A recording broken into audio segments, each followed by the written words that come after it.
Ayan guys, tara mag-harvest tayo ng ano nangyari, sobrang init.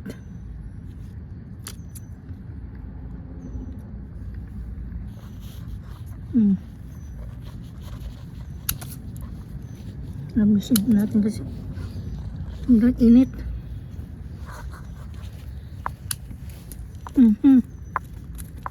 Ayan.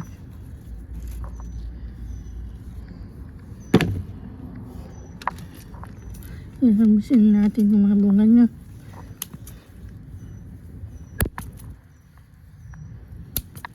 Bunga kayo ulit ha. Yung isa titira ko to kasi binhiin ko.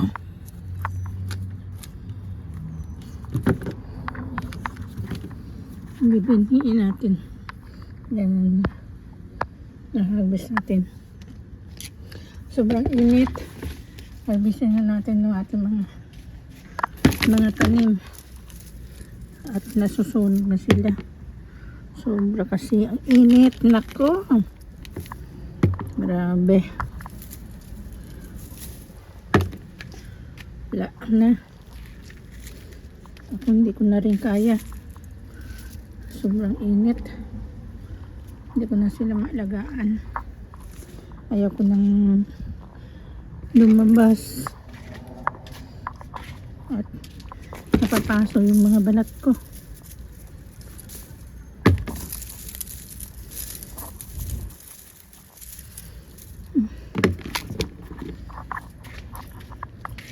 Napapaso talaga sobra. Ang init. Ang init nakakapasok. Namamatay na. Ang dami na namatay. Namatay na yung mga ano natin. Yung patani. Yung bataw. Wala na. Suko na sila. Sobrang init.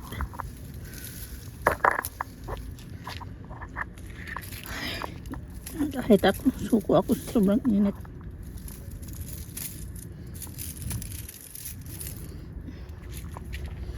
Sumusuko.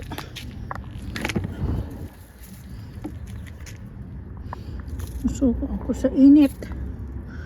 Wala na, hindi na sila namunga, hindi na sila namulaklak kasi nasusunog. Nasusunog na sila.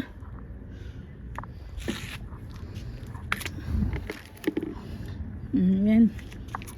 Ang ating kalabasa. Harvestin na rin natin.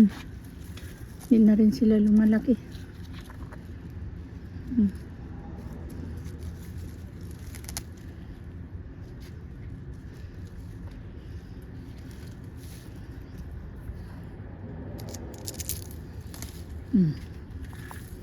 Yan.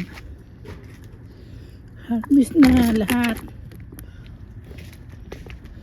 Pero wala na akong masyadong intindihin.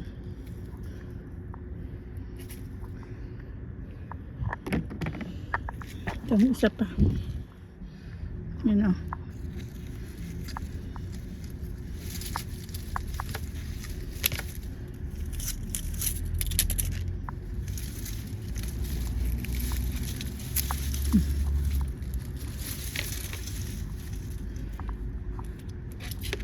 Namamatay na rin. Kahit araw-araw ko sila diligan. Wala na.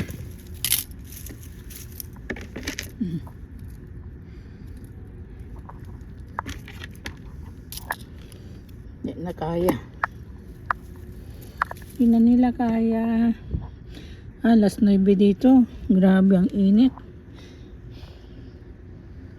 Lalo na pagdating ng alas 12 saka alas 2 kasi dito alas 8 mainit pa rin, alas 8 ng gabi. Yan na yung na atin na harvest. At saka hindi na rin pati kamatis hindi na rin nila kaya. Ang sakit ng likod ko sa init. Kiss me.